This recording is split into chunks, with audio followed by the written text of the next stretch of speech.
मुटु भित्र टल्किने एउटा उज्यालो तारा, भाँचिँदै जोडिँदै कहिले पाठो झै उफ्रन्छ मन।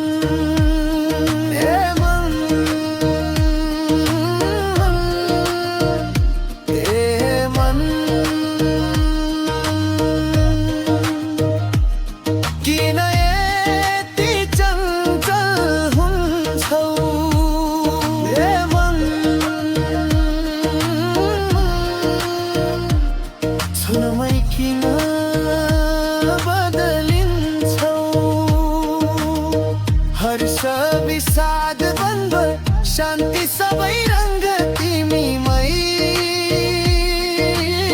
सारा भावनाको घर तिमी।